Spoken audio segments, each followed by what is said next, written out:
Halo teman-teman semua, selamat pagi. Di pagi hari ini, saya dan teman-teman saya dari kelompok 13, kami akan mempresentasikan hasil diskusi kami tentang perkembangan kognitif pada masa middle childhood yang dilihat dari beberapa pendekatan. Pertama, saya akan membahas tentang perkembangan itu sendiri apa. Perkembangan adalah suatu proses yang tentunya pasti dialami oleh setiap individu. Nah, perkembangan ini sendiri bersifat kualitatif dan berhubungan dengan kematangan seorang individu yang ditinjau dari perubahannya yang bersifat progresif serta sistematis di dalam diri individu tersebut. Atau dapat diartikan pula sebagai perubahan-perubahan yang dialami individu menuju tingkat kedewasaan atau kematangannya. Lalu, perkembangan kognitif. Perkembangan kognitif ialah salah satu aspek perkembangan manusia yang berkaitan dengan pemahaman atau pengetahuan, juga pengertian, yaitu semua proses psikologis yang berkaitan dengan bagaimana individu tersebut mempelajari dan memikirkan lingkungannya. Lalu kita akan masuk kepada pendekatan-pendekatan. Pendekatan yang pertama itu adalah pendekatan Piaget. Yang kedua itu ada pendekatan proses informasi. Yang ketiga nanti ada pendekatan psikometri, dan yang keempat akan ada pendekatan dari perkembangan bahasa. Di sini saya akan menjelaskan tentang perkembangan Piaget. Di dalam perkembangan kognitif menurut Piaget, kita harus memahami dan mengetahui 3 hal yang mendasar untuk dipahami. Yang pertama itu ada skema. Skema sendiri adalah daftar pustaka yang mengisi otak, yang tentunya berguna sebagai informasi atau cara untuk bertindak atau cara untuk merespon sesuatu yang ada di lingkungannya. Struktur kognitif merupakan mental framework yang dibangun seseorang dengan mengambil informasi dari lingkungannya.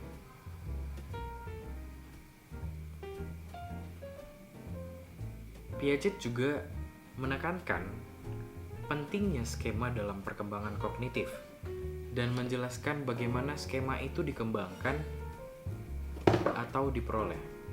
Skema dapat didefinisikan sebagai satu set representasi mental yang terkait dari dunia yang digunakan untuk memahami dan merespon situasi yang terjadi di sekitarnya. Yang kedua ada proses adaptasi.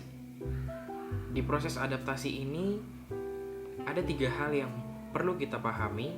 Yang pertama itu adalah assimilation, yaitu proses ini menggunakan skema yang ada untuk menangani objek atau situasi yang baru. Yang kedua ada akomodasi. Akomodasi adalah bentuk penyesuaian lain yang melibatkan pengubahan atau penggantian skema akibat adanya informasi baru yang tidak sesuai dengan skema yang dulunya sudah ada. Yang ketiga, ada equilibration. Melalui kedua proses penyesuaian tersebut, sistem kognisi seseorang berubah dan berkembang sehingga bisa meningkatkan dari satu tahap ke tahap yang lainnya yang tentunya di atasnya. Proses penyesuaian tersebut dilakukan seorang individu karena ia ingin mencapai keadaan equilibrium, yaitu merupakan keadaan yang seimbang antara struktur kognisinya dengan pengalamannya di lingkungan sekitarnya.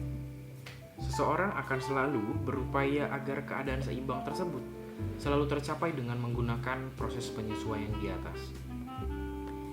Nah, yang ketiga dari hal yang mendasar di dalam teori kognitif Piaget adalah tahap-tahap perkembangannya. Yang pertama itu adalah tahap sensori motor, yang kedua ada tahap pre-operational, yang ketiga itu ada operational concrete, dan yang keempat itu ada formal operational. Mari kita lihat dari tahap yang pertama sekali, yaitu tahap sensori motor. Menurut Piaget, bayi lahir dengan sejumlah refleks bawaan berupa dorongan untuk mengeksplorasi dunianya. Skema awal dibentuk melalui diferensiasi refleks bawaan tersebut. Periode sensori motor adalah periode pertama dari 4 periode yang telah saya sebutkan tadi. Piaget mempunyai pendapat bahwa tahapan ini menandai perkembangan kemampuan dan pemahaman spatial penting dalam 6 subtahapan. Yang pertama itu adalah subtahapan skema refleks. Yang kedua itu adalah subtahapan fase reaksi sirkular primer. Yang ketiga itu ada subtahapan fase reaksi sirkular sekunder. Yang keempat ada subtahapan koordinasi reaksi sirkular sekunder. Yang kelima itu ada subtahapan fase reaksi sirkular tersier. Yang keenam adalah subtahapan awal representasi simbolik. Lalu tahapan yang kedua itu adalah tahapan pre-operational. Tahapan pre-operational ini merupakan tahapan kedua dari 4 tahapan pada teori kognitif Piaget. Dengan mengamati urutan permainan, Piaget bisa menunjukkan bahwa setelah akhir usia 2 tahun, jenis yang secara kualitatif baru dari fungsi psikologis akan muncul. Pemikiran praoperasi dalam teori Piaget adalah prosedur melakukan tindakan secara mental terhadap objek-objek tertentu. Ciri-ciri dari tahapan ini adalah operasi mental yang jarang dan secara logika tidak memadai. Dalam tahapan ini, anak belajar menggunakan dan merepresentasikan objek dengan gambaran dan kata-kata. Pemikirannya yang masih bersifat egosentris, anak-anak kesulitan untuk melihat dari sudut pandang orang lain. Jadi anak-anak itu hanya melihat dari sudut pandang mereka terhadap satu objek tertentu. Anak-anak juga dapat mengklasifikasikan objek menggunakan satu ciri, seperti mengumpulkan semua benda berwarna merah, walaupun bentuknya mungkin kadang berbeda-beda, atau juga mengumpulkan benda yang semuanya bulat, walaupun warnanya berbeda-beda. Jadi mereka hanya berpikir terhadap satu sudut pandang aja. Nah, menurut Piaget sendiri, tahapan operasional ini mengikuti tahapan sensori motor dan muncul antara usia 2 sampai 6 tahun. Dalam tahapan ini, anak mengembangkan keterampilan berbahasanya. Mereka mulai merepresentasikan benda-benda dengan kata-kata dan gambar. Lalu juga mereka masih menggunakan penalaran intuitif, bukan sesuatu hal yang bersifat logis gitu.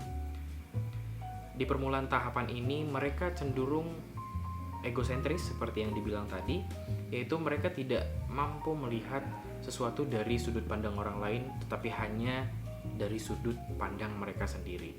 Begitu. Lalu tahapan yang ketiga ada operational concrete. Operational concrete muncul antara usia 6 sampai dengan 12 tahun dan mempunyai ciri berupa penggunaan logika yang memadai. Proses-proses penting selama tahapan ini adalah yang pertama, pengurutan, yaitu kemampuan untuk mengurutkan objek-objek menurut ukuran, menurut bentuknya, atau ciri hal yang lain-lain. Yang kedua, menurut klasifikasi, kemampuan untuk memberi nama atau mengidentifikasikan sesuatu atau serangkaian benda menurut tampilannya, menurut ukurannya atau karakteristik lain yang mungkin bisa dilihat, termasuk gagasan bahwa serangkaian benda-benda dapat menyertakan benda lainnya ke dalam rangkaian tersebut. Anak tidak lagi memiliki keterbatasan logika berupa animisme. atau anggapan bahwa semua benda hidup dan berperasaan. Seperti layaknya di pre-operasional, biasanya anak-anak itu lebih menganggap bahwa seperti boneka mereka bisa berbicara begitu. Lalu yang ketiga ada decentering. Anak mulai mempertimbangkan beberapa aspek dari suatu permasalahan untuk bisa memecahkannya. Yang keempat ada reversibility, yaitu anak mulai memahami bahwa jumlah atau benda-benda dapat diubah, kemudian kembali ke keadaan awal. Untuk itu, anak dapat dengan cepat menentukan bahwa 4 tambah 4 sama dengan 8, dan 8 kurang 4 akan sama dengan 4. Yang kelima ada konservasi.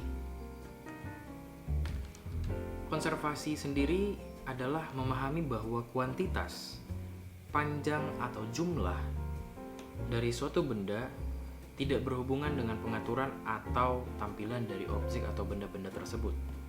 Yang keenam adalah penghilangan sifat egosentrisme, atau juga bisa dibilang kemampuan untuk melihat sesuatu dari sudut pandang orang lain.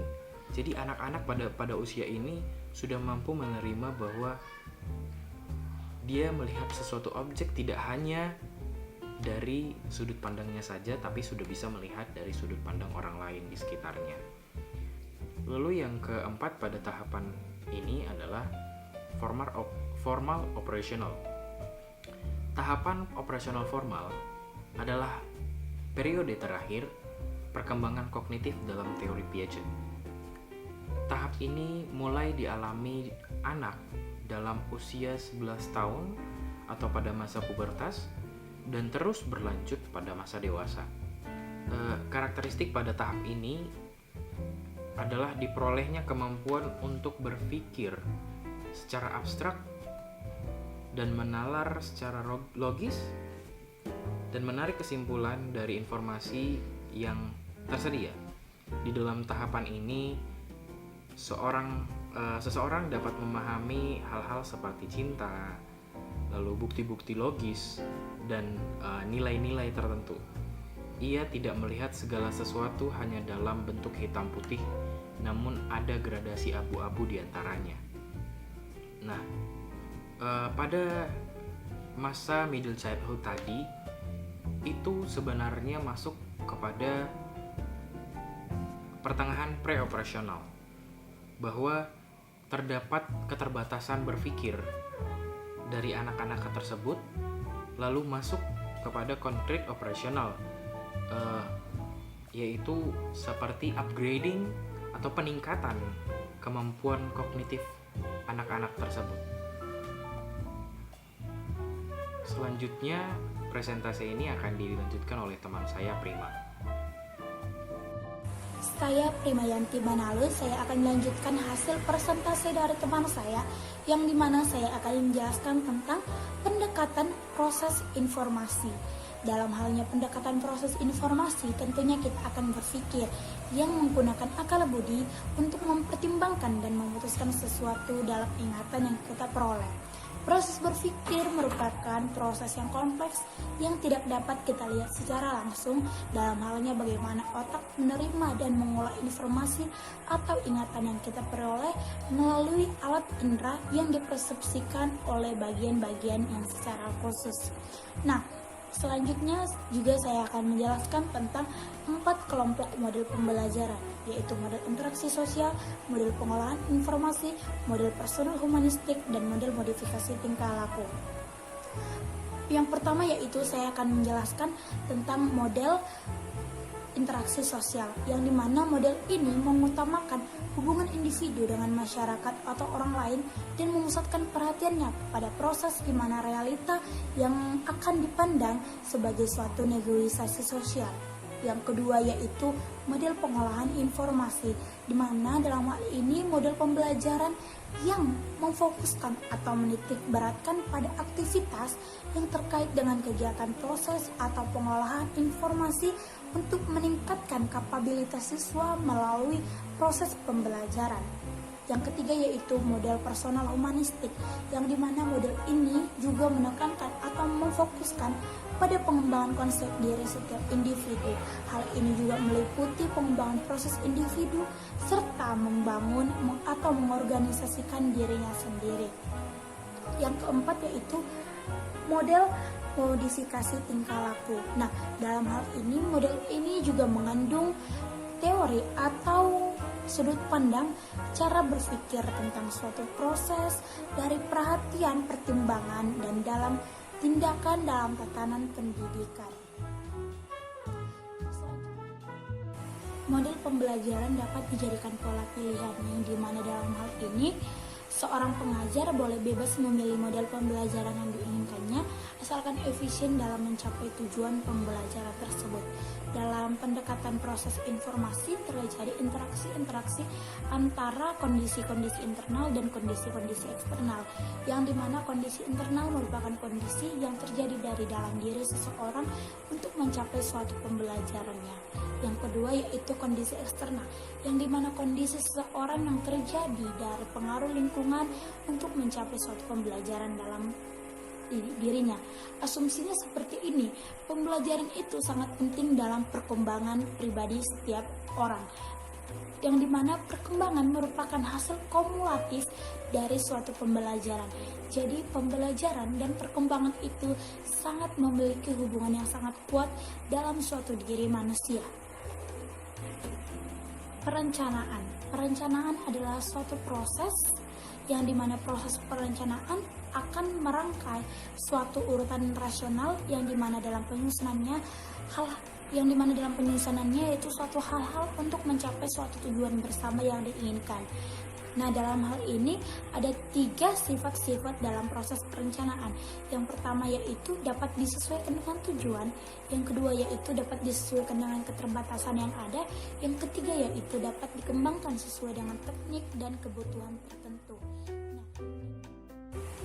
Proses perencanaan pada awalnya merupakan proses yang konvensional yang dimana disebut juga dengan classical planning process atau Gaussian planning process. Stephen Robbins dan Mary Coulter mengemukakan banyak tujuan daripada perencanaan, yang dimana yaitu tujuan pertama adalah untuk memberikan pengarahan baik untuk manajer maupun karyawan non-manajer. Dengan rencana, karyawan dapat mengetahui apa yang harus mereka lakukan untuk mencapai tujuan mereka dan dengan siapa mereka harus bekerja sama dan apa yang harus dilakukan untuk mencapai tujuan organisasi. Tanpa proses perencanaan, departemen dan individual mungkin akan bekerja sendiri-sendiri secara serampangan sehingga kerja organisasi tidak efisien. Tujuan yang kedua yaitu untuk mengurangi ketidakpastian. Ketika seorang manajer membuat rencana, dia dipaksa untuk melihat jauh ke depan, meramalkan perubahan, memperkirakan efek dari perubahan tersebut dan menyusun rencana untuk menghadapinya. Tujuan yang ketiga yaitu untuk meminimalisir pemborosan dengan kerja yang terarah dan pastinya terencana. Karyawan dapat bekerja lebih efisien dan dapat mengurangi pemborosan yang tidak diharapkan. Selain itu, dengan rencana, seseorang manajer juga dapat mengidentifikasi dan menghapus hal-hal yang dapat menimbulkan diferensial dalam perusahaan. Dan tujuan yang keempat atau tujuan yang terakhir yaitu untuk menetapkan suatu tujuan dan standar yang digunakan dalam fungsi selanjutnya, yang dimana yaitu suatu proses pengontrolan dan pengevaluasian.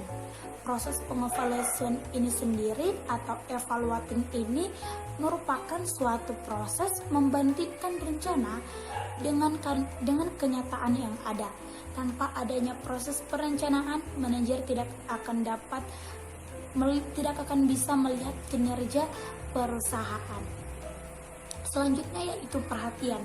Perhatian adalah suatu aspek yang dapat diartikan sebagai proses pemusatan aktivitas mental atau proses konsentrasi pikiran dengan mengabaikan rangsangan lain yang tidak berkaitan atau yang tidak memiliki hubungan dengannya. Aktivitas ini menuntut pemusatan konsentrasi pikiran pada hal-hal yang menonjol dari sebuah informasi dan bekerja secara intens terhadap informasi tersebut dengan mengabaikan hal-hal yang tidak terkait atau tidak berhubungan seperti yang dijelaskan saya sebelumnya. Dalam istilah psikologi, perhatian diartikan sebagai suatu reaksi yang dilakukan oleh organisme dalam keadaan seseorang. Perhatian adalah pemusatan sumber daya mental. Perhatian merupakan salah satu subjek kajian dalam psikologi. Perhatian merupakan salah satu subjek dalam kajian psikologi karena sebuah informasi akan diolah terlebih dahulu dan harus melalui perhatian. Perhatian atau attention adalah proses konsentrasi pemikiran atau pemusatan aktivitas mental atau yang sering disebut. Proses perhatian melibatkan pemusatan pikiran dan tugas tertentu sambil berusaha mengabaikan stimulus yang tidak relevan atau yang dapat mengganggu. Para ahli psikologi membagi perhatian ini ke dalam tipe-tipe. Yang pertama yaitu perhatian selektif, yang dimana dalam hal ini perhatian selektif merupakan perhatian yang lebih ke berkonsentrasi pada aspek spesifik dari pengalaman yang relevan dan mengabaikan pengalaman yang tidak relevan. Berkonsentrasi pada satu suara di antara suara-suara lain dalam suatu ruangan yang bisik atau restoran yang ramai atau pasar yang berisik merupakan contoh perhatian selektif. Ketika Anda sedang berkonsentrasi pada jari-jari kaki Anda sedang melakukan perhatian selektif. Yang kedua yaitu perhatian terbagi. Perhatian terbagi merupakan konsentrasi pada beberapa aktivitas secara bersamaan. Jika Anda mendengarkan musik sambil mengerjakan tugas, itu merupakan perhatian terbagi. Anda harus membagi perhatian Anda dengan musik yang sedang Anda dengar, dan Anda harus membagi perhatian Anda dengan tugas yang sedang Anda kerjakan. Nah, itulah salah satu contoh bagaimana perhatian terbagi yang terjadi dalam diri kita. Nah, yang ketiga yaitu perhatian berkelanjutan, yang dimana dalam hal ini perhatian berkelanjutan merupakan suatu kesiapan mendeteksi dan merespon perubahan-perubahan kecil yang terjadi secara acak di lingkungan. Perhatian terus-menerus juga disebut sebagai kewaspadaan. Sebagai contoh, ketika membaca buku dari awal sampai akhir tanpa ada gangguan. Atau contoh lain, ketika kita sedang maraton drama Korea, kita memiliki perhatian berkelanjutan terhadap episode-episode yang sedang kita tonton, semoga tidak terganggu oleh orang yang sengaja mengajak kita ngobrol. Nah, itulah sedikit contoh dari perhatian berkelanjutan. Yang terakhir yaitu perhatian eksekutif. Perhatian eksekutif mencakup perencanaan tindakan, mengalokasikan perhatian pada tujuan, deteksi kesalahan dan kompensasi, memantau kemajuan pada tugas-tugas, serta berurusan dengan kondisi yang baru atau kondisi yang sulit.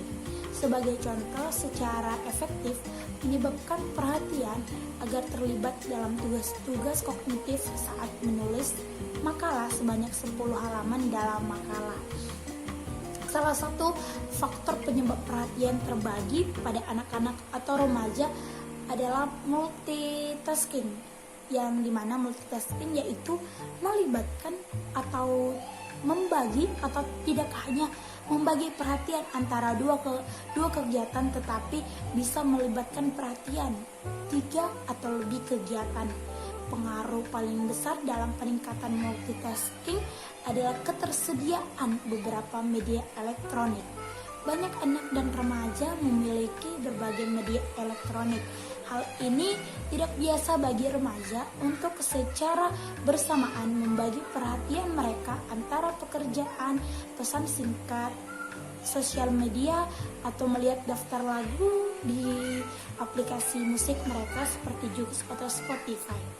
Multitasking bersifat menguntungkan karena menghadirkan perluasan informasi bagi anak dan remaja serta penguasaan otak untuk berbagai sumber daya pengolahan. Multitasking juga bisa mengganggu karena dapat mengalihkan perhatian dari apa yang mungkin lebih penting daripada dunia nyata.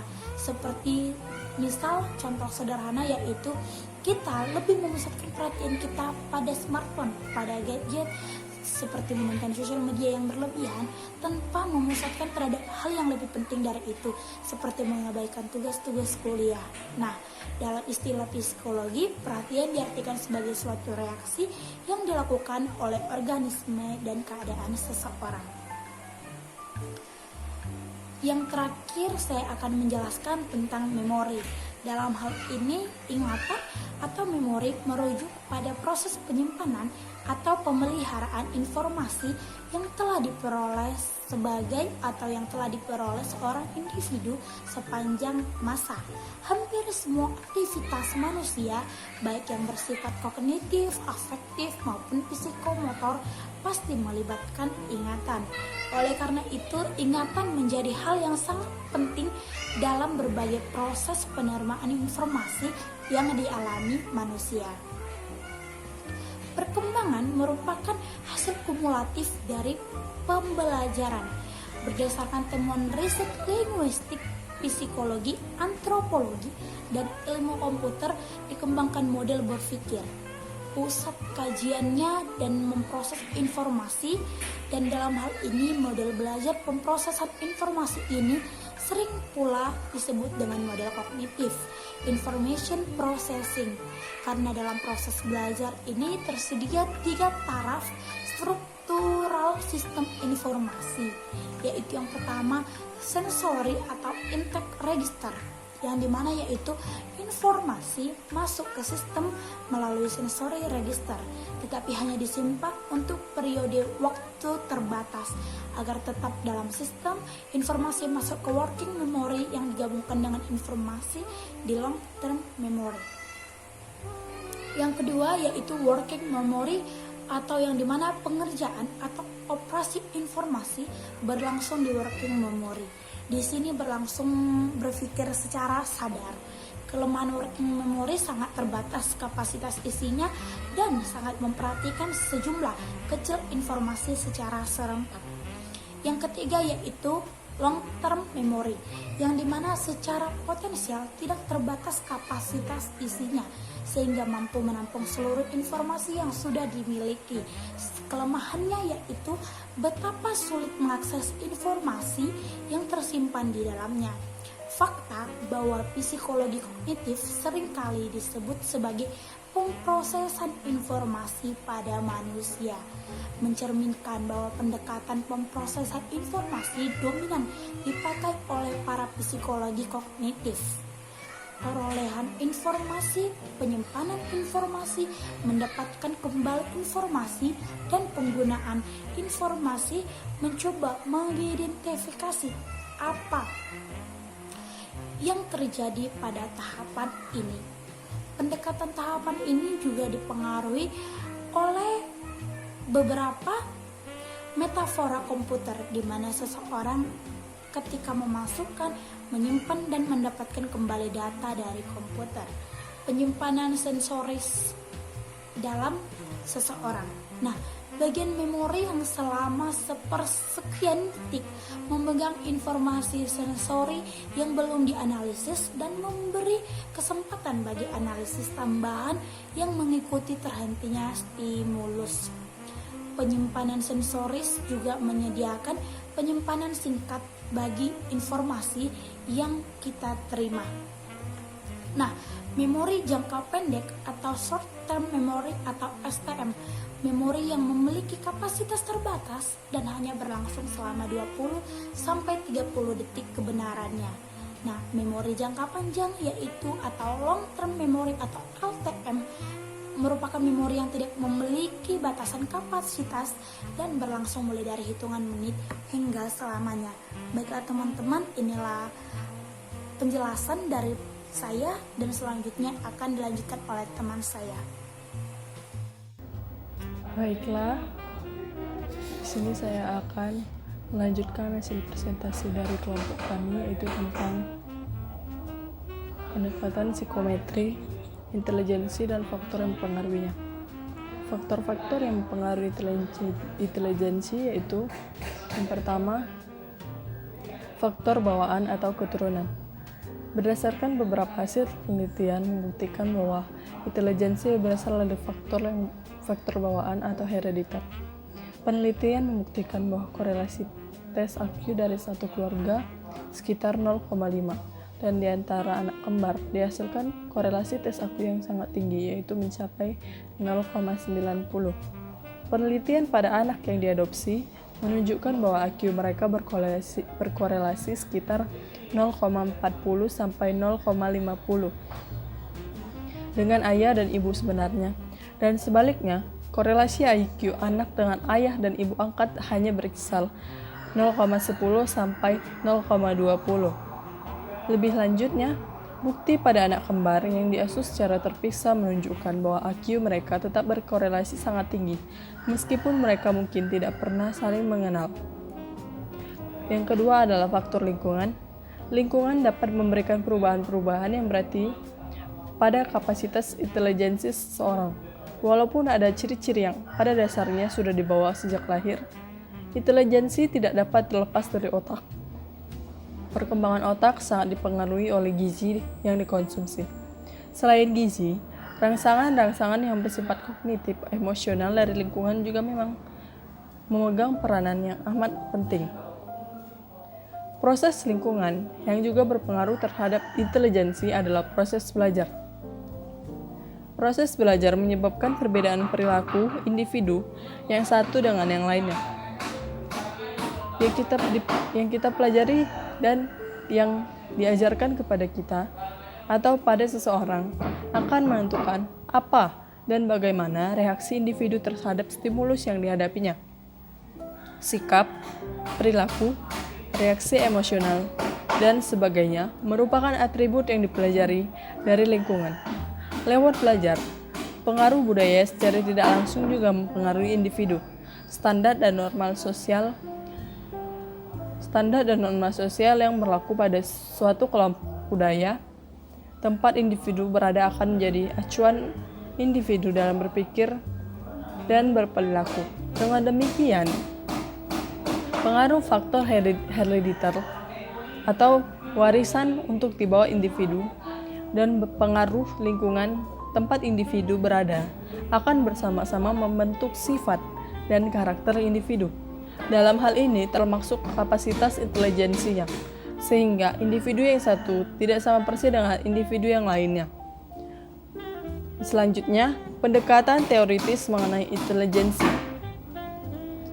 Ada 4 jenis pendekatan untuk memahami hakikat intelijensi, yaitu pendekatan teori belajar, neurobiologis, pendekatan teori-teori psikometri, teori perkembangan, dan teori pemrosesan informasi.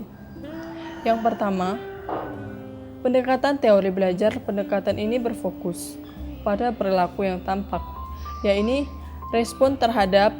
respon seseorang terhadap situasi tertentu dan cara menyesuaikan terhadap situasi tertentu. Suatu perilaku intelijensi adalah suatu perilaku di mana proses belajar terjadi pada tingkat fungsional yang tinggi dan merupakan respon individu terhadap situasi eksternal. Intelijensi bukanlah traits, tetapi merupakan kualitas belajar yang telah terjadi.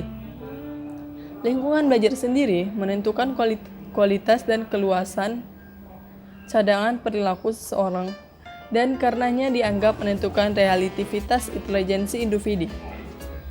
Yang kedua, pendekatan neurobiologis. Pendekatan neurobiologis beranggapan bahwa intelijensi memiliki dasar anatomis dan biologis sehingga perilaku intelijen dapat ditelusuri dasar-dasar neuroanatomis dan neurofisiologisnya. Pendekatan ini menimbulkan berbagai teori intelijensi yang mengaitkan perilaku intelijensi serta ciri-cirinya dengan aspek biologis. Hal ini dapat terlihat dari teori Halsted serta teori intelijensi Kettle dan Hebb. Halsted mengemukakan teori intelijensi biologis, di mana ia percaya bahwa ada sejumlah fungsi otak yang berhubungan dengan intelijensi, yang relatif tidak tergantung pada pertimbangan budaya. Sedangkan Kettle dan Hebb mengemukakan bahwa terdapat dua jenis intelijensi, yaitu fluid intelligency dan crystallisis intelligency. Yang ketiga, pendekatan psikometris.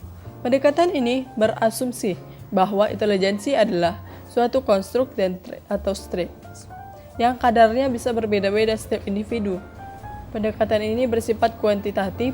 Para ahli psikometri lebih tertarik pada pengukuran psikologis, maka lebih mengutamakan pada cara praktis untuk melakukan klasifikasi atau prediksi berdasarkan hasil pengukuran intelijensi daripada meneliti hakikat intelijensi. Umumnya, setelah mereka menyusun tes intelijensi, baru kemudian ditetapkan konstruk konsep yang sebenarnya diukur.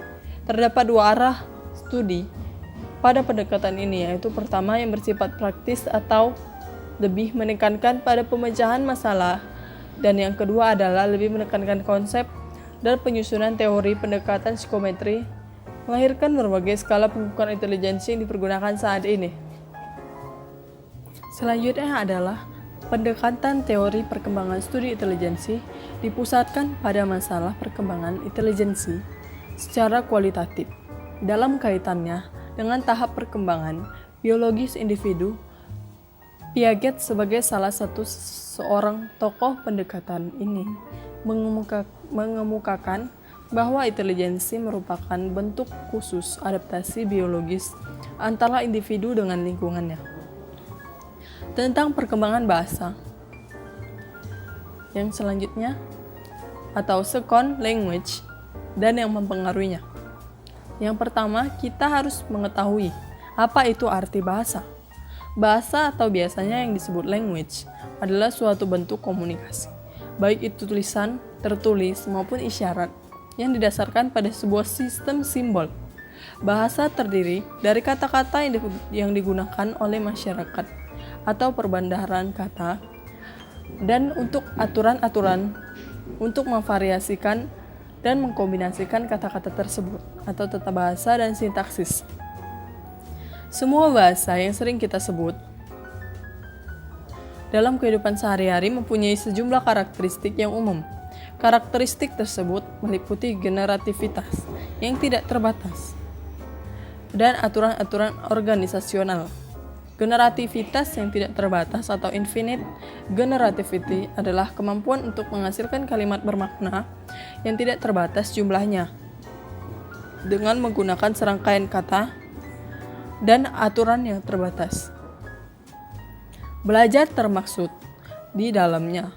Belajar berbahasa merupakan aktivitas individu yang menghasilkan pengalaman tertentu yang menentukan kualitivitas perubahan tingkah laku atau behavior change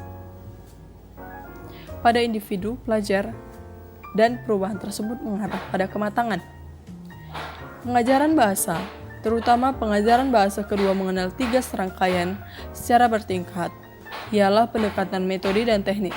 Banyak aliran yang telah mengembangkan beberapa jenis metode, namun demikian tidak adanya satu metode yang unggul untuk semua aspek keterampilan berbahasa. Dan konsistennya, suatu keberhasilan metode mengisyaratkan adanya faktor-faktor lain yang memberi efek terhadap keberhasilan pengajaran bahasa itu. Metode bukanlah faktor yang paling menentukan dalam keberhasilan itu, akan tetapi hanya merupakan salah satu faktor di antara sejumlah faktor. Berbagai faktor turut mempengaruhi perolehan bahasa seseorang, sebagaimana yang telah dikemukakan di atas. Misalnya, faktor umur, faktor bakat, motivasi, kesulitan inter dan intralinguistik, kecerdasan, dan lain sebagainya. Di samping hal tersebut, di atas, faktor lingkungan berpengaruh juga dalam dunia pengajaran. Faktor lingkungan akan menggambarkan tingkat kehidupan dan prestasi belajar murid-murid. Faktor-faktor yang mempengaruhi dalam pertumbuhan bahasa anak untuk memperoleh bahasa pertama yaitu ada beberapa faktor yang mempengaruhi pertumbuhan bahasa antara lain umur, jenis kelamin, kecerdasan, milieu, perekonomian, dan kemasyarakatan bagi anak. Yang pertama, urutan manusia atau chronological age. Setiap kali anak bertambah maju umurnya, maka bertambah maju pula dalam menemukan bahasa dan dalam kemampuan untuk menilai bahasanya. Hal itu kembali pada ikatan antara umur dan kematangannya atau kepekaannya, terutama kematangannya pada alat-alat bicara, kematangannya pada akal dan hal-hal lain yang menyertai dalam pengalaman anak.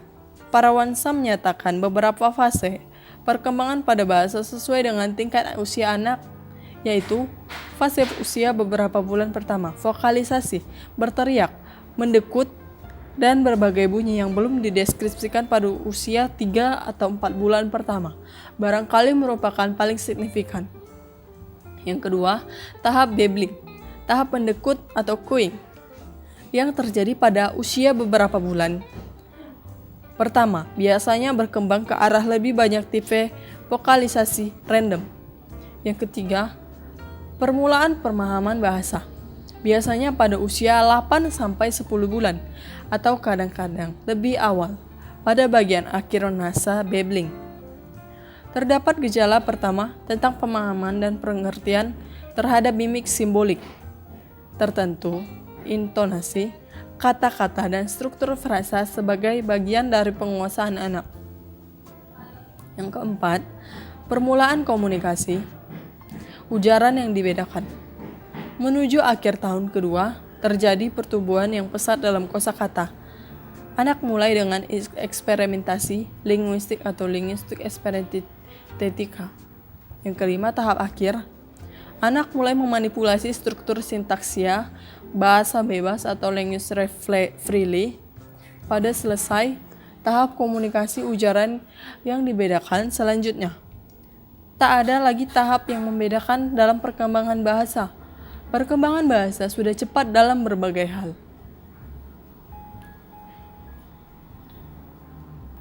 Yang kedua, faktor kesehatan secara umum. Sesungguhnya anak-anak yang ada di dalam kondisi fisik yang sehat itu lebih banyak kegiatannya dan pengetahuannya terhadap apa yang ada di sekelilingnya.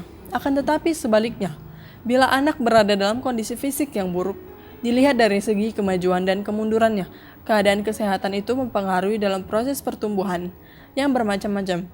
Jika awal periode kanak-kanak itu disebabkan oleh sakit, sehingga pertumbuhan geraknya terlambat, maka dalam periode kanak-kanak tertentu, dari pertumbuhan geraknya akan mengakibatkan sedikit bermain dengan suara dan hal itulah yang sangat menentukan dalam pertumbuhan bahasa anak.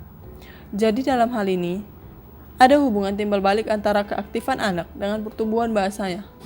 Maka kita bisa melihat dari segi fisiknya setiap anak yang sehat lebih banyak kemampuannya untuk menentukan bahasa. Yang ketiga, faktor perbedaan jenis kelamin. Beberapa hasil penelitian telah menetapkan bahwa pertumbuhan bahasa anak-anak perempuan itu lebih cepat dari anak-anak laki-laki. Hal itu dapat dijumpai dalam hubungan dengan jumlah kosakata, panjangnya kalimat-kalimat, dan pemahaman. Perbedaan-perbedaan itu tampak pada 5 tahun yang pertama di dalam periode sekolah dasar.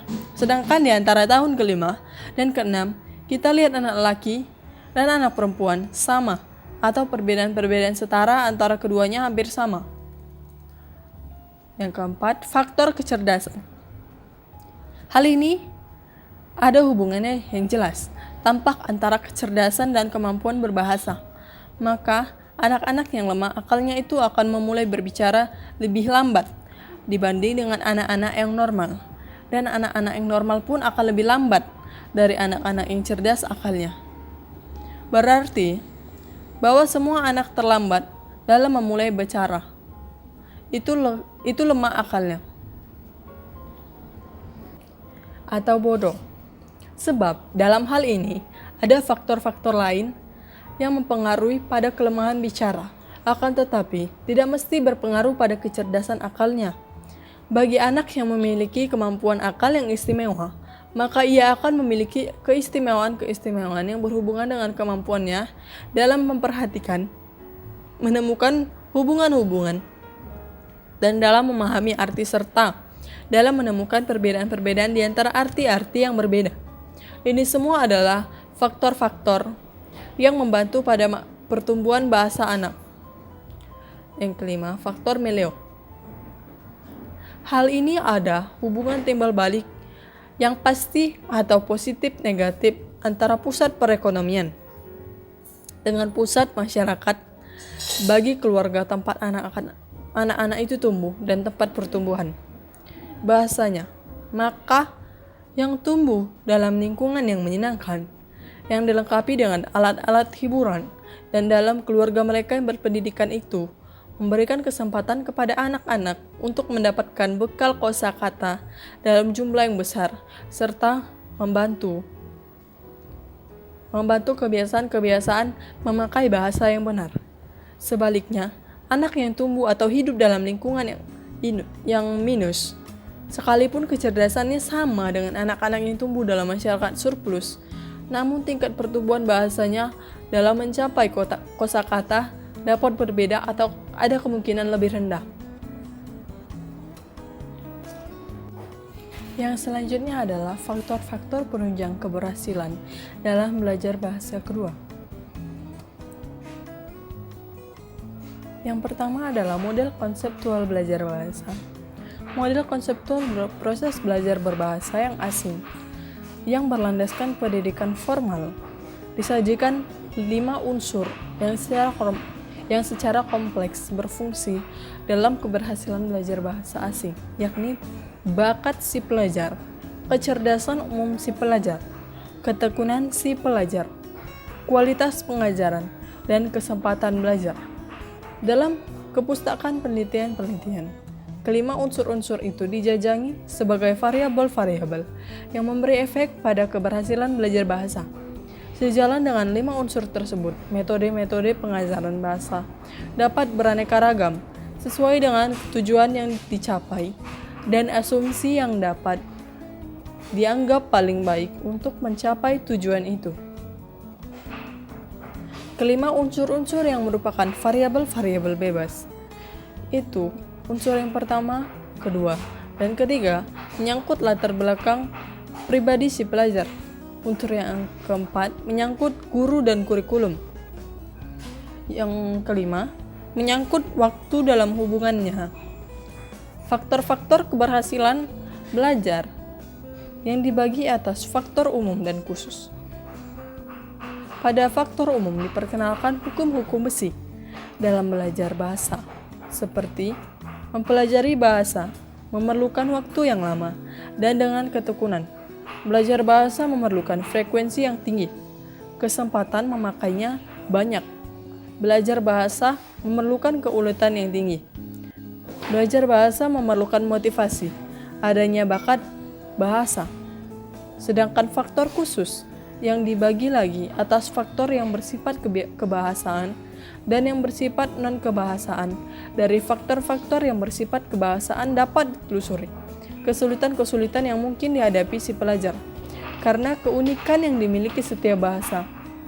Keunikan-keunikan tersebut dapat terjadi pada sistem bunyi, sistem taat bahasa, sistem kosakata, sistem wacana, dan latar belakang kebudayaan bahasa sasaran, serta hubungan antara bahasa sumber dan bahasa sasaran.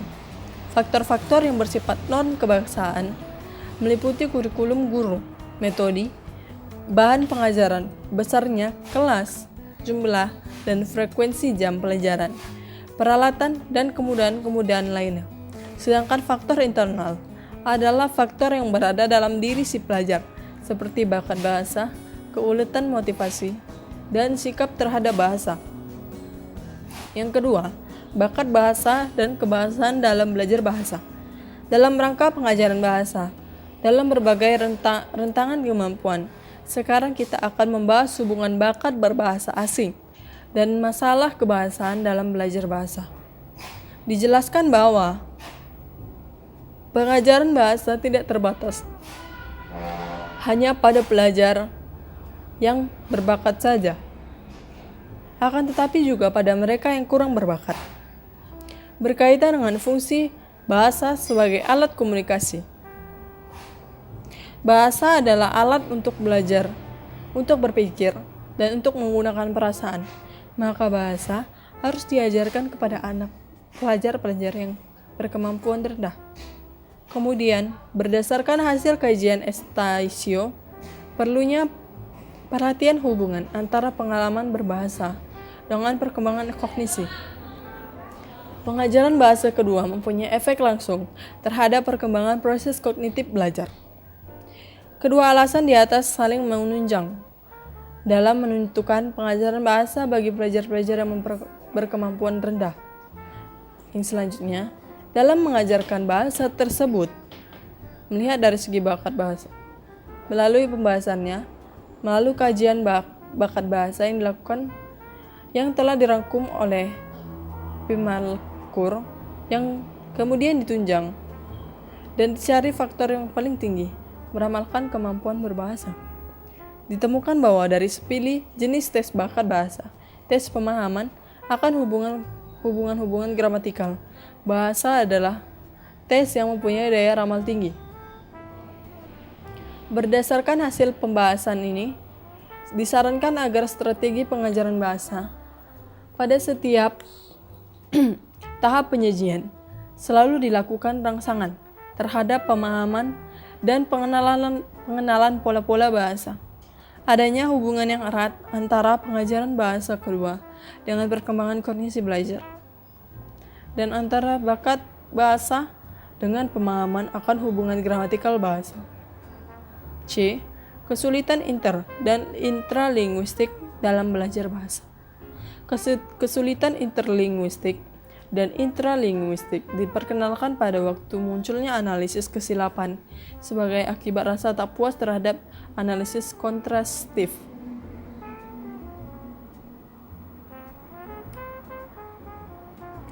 Di dalam kekeliruan dalam proses belajar mengajar dalam kelas, seluruhnya dikelompokkan menjadi 3 kelompok, yaitu kesilapan yang disebabkan kesulitan akuisisi taat bahasa, sasaran sebagai akibat kesulitan inter dan intralinguistik. Yang kedua, kesilapan yang disebabkan oleh urgensi, keadaan pengajaran atau belajar bahasa. Yang ketiga, kesilapan yang disebabkan oleh masalah-masalah biasa dalam perilaku berbahasa. Penelitian seseorang terhadap 2.704 mahasiswa senior yang mengambil bahasa Prancis, Jerman, dan Rusia mengadakan kesimpulan bahwa ada hubungan yang positif antara hasil atau kemampuan yang lamanya tinggal. Baiklah, sekian hasil diskusi yang saya sampaikan. Saya kembalikan kepada moderator.